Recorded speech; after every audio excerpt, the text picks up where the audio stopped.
ассалому алайкум катбонувони азиз, ба канали Кулчақанд хуш омадед. имрӯз мехоҳам тарзи таҳияи пидеро пешниҳод кунам. пиде намудҳои гуногун дорад. пидаи ман имрӯз бо гӯшт омода шудааст. тарзи таҳия кардани хамирро ман аллакай гузоштаам, метавонед тамошо кунед. намудҳои дигари пидеро дар постҳои дигар хоҳам гузошт. 300 грамм гӯшти чарх карда,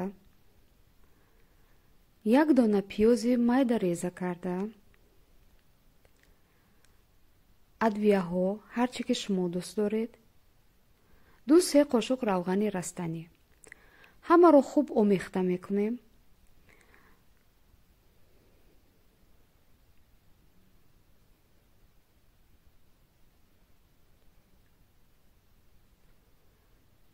ва то замоне ки хамири мо омода мешавад, рӯяшро мепӯшонем.